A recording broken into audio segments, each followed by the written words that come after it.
Russia అధ్యక్షుడు Vladimir Putin ఇంటిపై 90 డ్రోన్లు మిజైళ్లు వాడి ఆయన్ని హతము చెయ్యాలి అనే ఒక ప్రయత్నము జెలెన్స్కీ యుక్రెయిన్ వాళ్ళు చేశారు. అంటే నోవ్గోరాడ్ అనబడే ఒక ప్రాంతము, ఇక్కడ పుతిన్ గారికి ఒక ఇల్లు ఉంది. ఈ ఇంటిపైన చూడండి 90 డ్రోన్లు ప్లస్ మిజైల్స్, వీళ్ళు ఏదో ఒక రకంగా ఇతన్ని హతం చెయ్యాలి, ఇది వీళ్ళ ప్లాన్. ఇంకా చెప్పాలంటే నరేంద్ర మోదీ గారు అయితే షాక్లో ఉన్నారు. మీకు ఎందుకు అంటే, ఒకవేళ జస్ట్ ఇమాజిన్ అండి, వ్లాదిమిర్ పుతిన్కి ఏమైనా అయి ఉంటే, మరణము ఓకే పక్కన పెట్టండి, ఒకవేళ ఇతనికి గాయాలయ్యి హాస్పిటలైజ్ అయ్యారు అనుకోండి, ఈ ప్రపంచము ఇవాళ ఇలా ఉంటుందా? ఇంపాసిబుల్ అండి. ఎందుకు అంటే, ఒకటి మన పాయింట్ ఆఫ్ వ్యూ నుంచి చూసామో అనుకోండి, ఇవాళ వార్తలు ఏమిటి, 300 ప్రోడక్ట్స్ మనం ఐడెంటిఫై చేసాం. అంటే రష్యాకు ఎగుమతులు చేయడానికి, అది మీరు ఆటోమొబైల్ రంగం అనండి, ఈ ఆటో కాంపోనెంట్స్ అంటారు చూసారా, అలాగే మందులు, ఫార్మా రంగం. సో పెద్ద స్థాయిలో రష్యాలో వ్యాపారము చేయడానికి మనం రెడీగా ఉన్నాం. ఇంతకు మించిన వార్త ఏమిటి అంటే, రూబుల్ యొక్క ఫారిన్ ఎక్స్చేంజ్ ప్రతి నెల కూడా దీన్ని రివ్యూ చేస్తారు. ఎంత ధరకు ఏ వస్తువులు, అంటే రష్యా నుంచి వస్తున్న ఆయిల్స్ దానికి ఒక ధర, భారత్ నుంచి వెళుతున్న మందులు దీనికి ఒక ధర, ప్రతి నెల కూడా వీళ్ళు రివ్యూ చేస్తారు ఫారిన్ ఎక్స్చేంజ్. దీని ప్రకారం మీరు చూసారనుకోండి, మీరు నమ్మరు, 30,000 కోట్ల రూపాయలు ప్రతి సంవత్సరము కూడా భారత్కి ఆదా అవుతుందండి. అంటే రష్యాతో మనకు ఉండే వ్యాపారము, ఈ లావాదేవీలు, ఈ ఫ్రెండ్షిప్ మీరు ఇమాజినే చేయలేరు. సో ఫస్ట్ మనం రష్యన్ ఆయిల్స్ అంటాం కదా, అలాగే మీరు న్యూక్లియర్ ఎనర్జీ, ఇప్పుడు బోల్డ్ అని ప్లాంట్స్ రష్యా వాళ్ళే ఇక్కడ పెట్టబోతున్నారు. అలాగే రష్యా ఆయుధాలు, మనం మాట్లాడుతున్న సుదర్శన చక్రం, బ్రహ్మోస్, ఇవంతా రష్యానే కదండి. సో రష్యాతో మనకు ఉండే వ్యవహారాలు వేరే ఎవరితో కూడా, మీకు ఇది వేరే లెవెల్. అందుకే మోదీ గారు చాలా అప్సెట్ అయ్యారు. ఒకవేళ పుతిన్కి ఏమైనా అయి ఉంటే భారత్ భవిష్యత్తు ఏమిటి, మన ఫ్యూచర్ ఏమిటి, ఒక చాలా పెద్ద ప్రశ్న. కానీ ఇంతకు మించి రష్యా పాయింట్ ఆఫ్ వ్యూ నుంచి చూసారు అనుకోండి, ఇదే డొనాల్డ్ ట్రంప్ కూడా మాట్లాడుతున్నారు, యుక్రెయిన్ మీద నాకు చాలా కోపంగా ఉంది, మేము యుద్ధాన్ని ఎలా ఆపాలి అని ప్రయత్నాలు చేస్తూ ఉంటే, అంటే పెద్ద తలకాయలు పుతిన్ గారు అనండి, ట్రంప్ అనండి, మోదీ, సో వీళ్ళు ఎలాగే యుద్ధాన్ని ఆపాలి అనే ఈ అటెంప్ట్స్, ఈ నెగోసియేషన్స్ ఎన్నో రకాలుగా. ఇంకా చెప్పాలంటే జెలెన్స్కీ భారత్ రావాలి, నాకు తెలిసి ఈ ప్రోగ్రామ్ని క్యాన్సిల్ చేస్తారు. ఎందుకంటే నువ్వు ఈ స్థాయిలో, ఇప్పుడు ఒకవైపు ఏమో యుద్ధాన్ని ఆపాలి అని డొనాల్డ్ ట్రంప్తో అమెరికాతో మాట్లాడుతూ ఉంటావు, ఇంకొక వైపు ఏమో యూరోప్ నాయకులతో 3వ ప్రపంచ యుద్ధాన్ని ఎలా స్టార్ట్ చెయ్యాలి, ఇది కదా ఆలోచన. నువ్వు ఎలా స్టార్ట్ చేస్తావు? పుతిన్ గారి ఇంటి మీద ఇంత పెద్ద దాడులు చేసావు అంటే, ఇదేదో మాస్కోనో క్రెమ్లిన్ కాదండి, పుతిన్ గారి ఆఫీస్ మీద దాడులు కాదండి, ఆయనకు అక్కడ ప్రైవేట్గా ఒక ఇల్లు ఉంది. ఆ ఇంటి పైన ఈ స్థాయిలో మీరు దాడులు చేసి, ఒకవేళ జరగకూడనిది జరిగి ఉంటే రష్యా వాళ్ళు ఏం చేస్తారండి? డైరెక్ట్గా మీకు న్యూక్లియర్ వార్ అండి. పార్లమెంటులో వాళ్ళ స్పీకర్ వోలోడిన్ అంటారు, క్లియర్గా చెప్తున్నాడు, పుతిన్ గారికి ఏమైనా అయితే మేము న్యూక్లియర్ వార్ ప్రకటిస్తాము. ఎవరిపైన? యుక్రెయిన్ పైన మీకు అణుయుద్ధము స్టార్ట్ అయితే ఎవరు ఏం చేయగలరండి? అమెరికా వాడు సైలెంట్ అయిపోతాడు.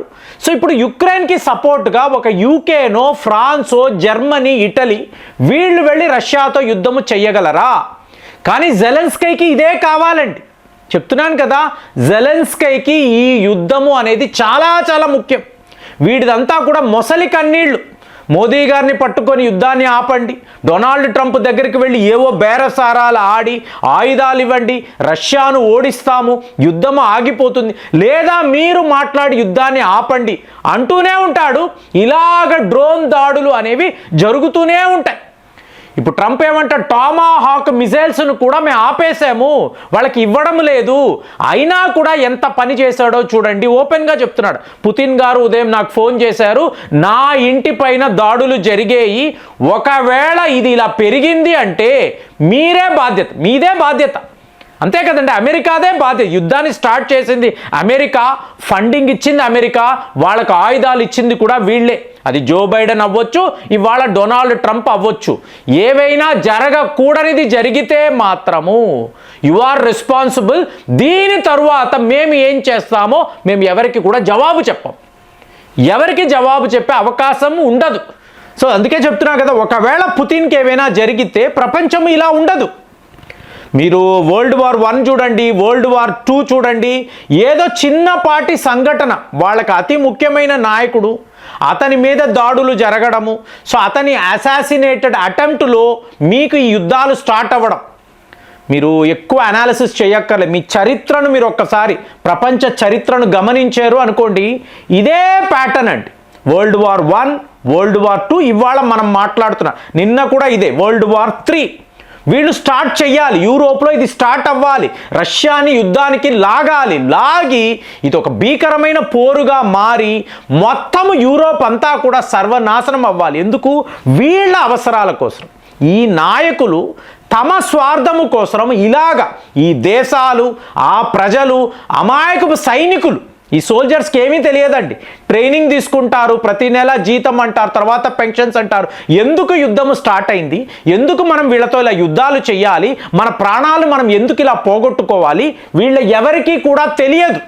అలాంటి డ్రామాలు, అలాంటి కుట్రలు ఈ నాయకులు చేస్తూ ఉంటారు ఇవాళ. అందుకే నేను చెప్తాను, వీళ్ళు భూమికి భారమండి. ఈ అసీమ్ మునీర్ లాంటి వాడు, ఈ జెలెన్స్కై లాంటి వాళ్ళు ఈ భూమి మీద ఉండాల్సిన అవసరమే లేదు. వీళ్ళ వల్ల నష్టమే ఎక్కువ తప్ప ఎవరికి ఎటువంటి ప్రయోజనము ఉండదు.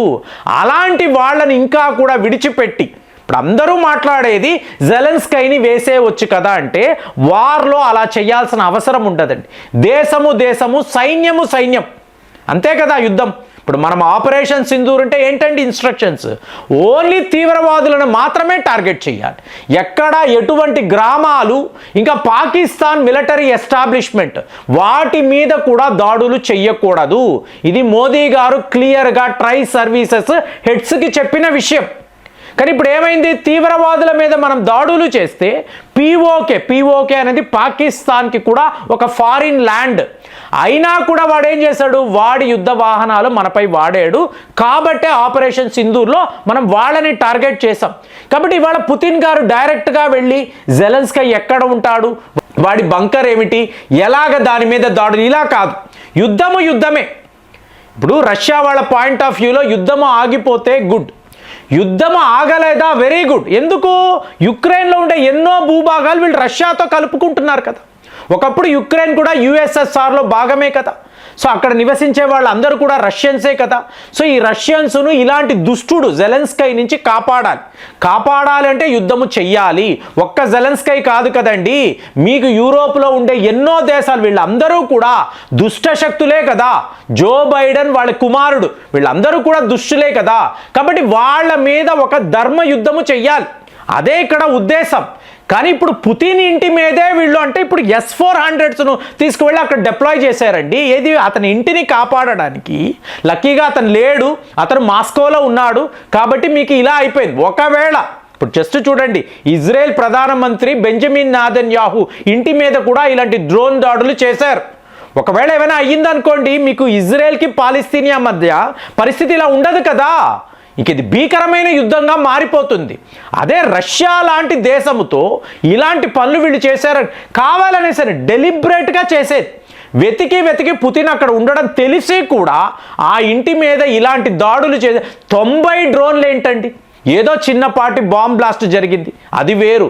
ఏకంగా 90 డ్రోన్లను వాడి వీళ్ళు ఇలా చేశారు అంటే, ఇక ఈ ప్రపంచం యొక్క తీరు తెన్నులు చూశారంటే యుక్రెయిన్ జెలెన్స్కీ యొక్క ఆలోచన విధానము ఎంత ప్రమాదం. ఒక్కసారి ఆలోచించండి, పుతిన్ మరణించి ఉంటే భారత్ అనండి, ప్రపంచం అనండి ఎలాగ మారిపోయి ఉండేది, టోటల్ సిచ్యువేషనే మారిపోయేది. లక్కీగా అలాంటిది జరగలేదు. మరి పుతిన్ మీద జరిగిన ఈ అసాసినేషన్ బిడ్, దీన్ని మీరు ఎలా చూస్తున్నారు? కామెంట్స్లో రాయండి. మళ్ళీ వచ్చే వీడియోలో కలుద్దాం. జై హింద్.